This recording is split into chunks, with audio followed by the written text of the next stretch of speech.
Hello sa mga Leo. Tingnan natin ang inyong reading today.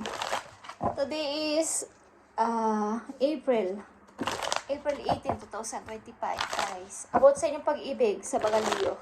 Leo, para to sa inyo at unahin natin ang message sa inyo ng inyong Monology. Para sa mga Leo. Message sa mga Leo. Okay, guys. Leo, find balance, okay? Find balance. Sa any aspeto ng inyong buhay is kailangan ay balanse. Lalo na sa pag-ibig, dahil ang ating pinag-uusapan ngayon ay pag-ibig, kailangan ninyo ng balanse, okay? Balance sa inyong private life, sa inyong trabaho, sa inyong pag-ibig, sa inyong pamilya, sa inyong mga anak, kung kayo may mga anak, is balanse. Dapat walang kumbaga hindi magkakaroon ng matimbang ang puso nyo sa ganito, matimbang ang oras nyo sa ganyan, okay, is kailangan is panatilihin yung balance lang. Lalo na sa pag-ibig na to. Okay, Leo? April 18, 2025 sa mga Leo. Pag-ibig ng mga Leo. Matagal-tagal na rin na hindi ko na titingnan ng inyong buhay pag-ibig. Mga ilang araw natin. Okay, sa mga Leo na bibigyan ng message today, April 18, 2025. Tingnan natin ang inyong healing energy, kung anong gustong iparating sa inyo, guys. Okay, the calm. Nandito ang the calm. I breathe, live, and grow the light within me. I do one thing at a time and focus on present moment. I cast off my doubt. All fear dissipates and I find peace in my being. Okay? Katulad ng find balance. Panatilihin yung kayo ay kalmado sa any situation na mangyayari about sa inyong pag-ibig simula sa araw na to. At kumbaga mag-focus kayo kung ano yung inyong present moment lang. Huwag na yung nung nakaraan pa, nung isang taon pa, nung mga nakaraang taon pa. Tama na yung pag-iisip about doon, Leo.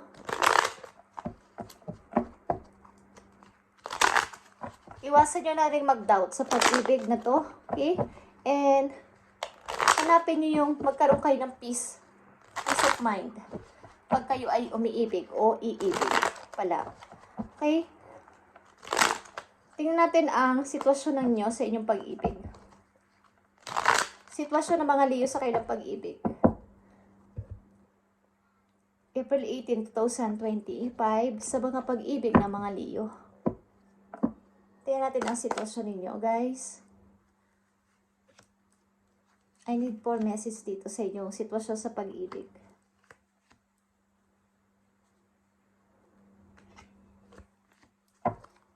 Kay Leo. Ang ilan sa inyo ay nakafocus sa trabaho. Kaya nandito ang find balance is kung naghahanap kayo ng pag-ibig o nandyan na ang pag-ibig sa inyong buhay o relasyon, connection, is iwasan yung mas marami kayong oras sa inyong trabaho. Kumbaga, okay naman talaga ang may trabaho. Yun ang importante, may trabaho tayo. Pero yung inyong oras sa inyong pag-ibig, sa inyong karelasyon ngayon, o sa inyong mga anak, sa inyong private life ay nawawalan na because sa dami-dami ng inyong ginagawa. Doon na lang kayo naghahaba ng oras.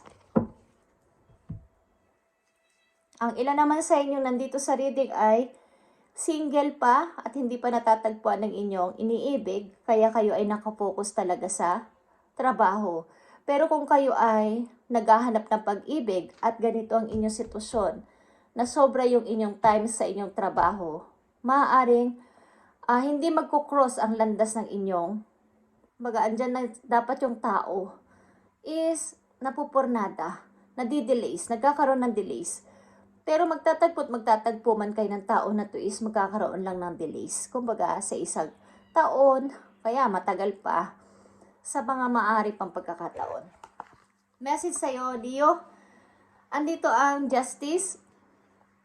Ilan din sa inyo ay nahiwalay na sa asawa, nahiwalay na sa kasintahan. Kaya Maaaring nag-iisa kayo sa buhay o pinipilit nyo munang mapag-isa sa ngayon.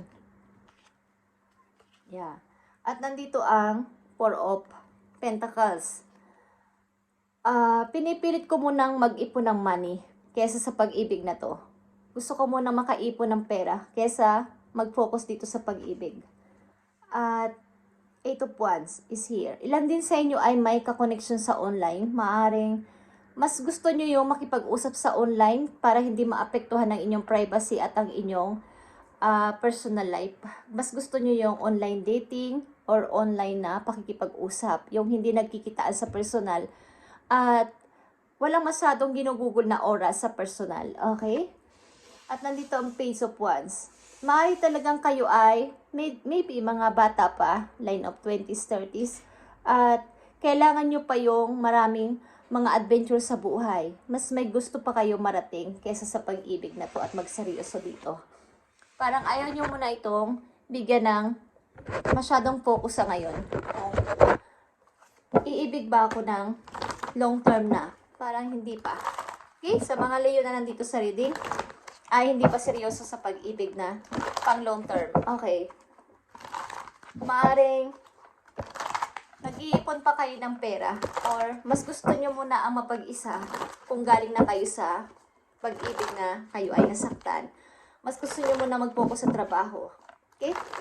Pag-ibig ng mga Leo, tingnan natin ang inyong paparating na message sa mga Leo. April 18, 2025.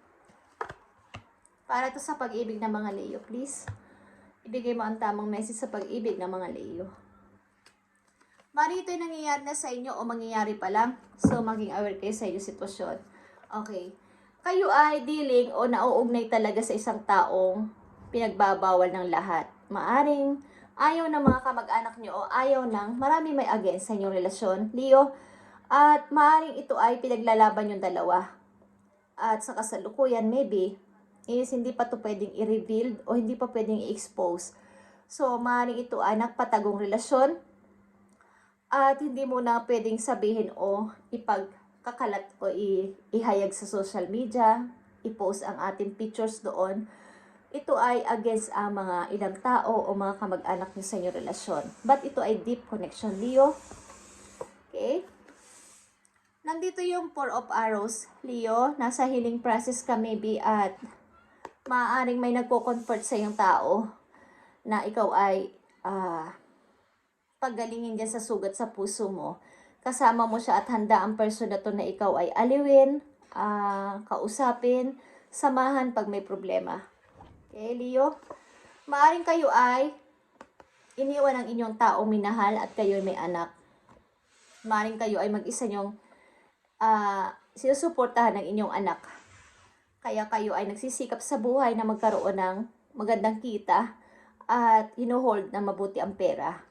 Kumbaga, mayroon man at wala o mayroon mang tao o nandyan man siya on and off na relationship o kahit hindi on and off, parang dumating sa mawala man siya ng ilang araw o nandyan na naman siya is okay lang sa inyo sapagkat ang inyong focus ngayon ay money, makaipon ng pera sa future.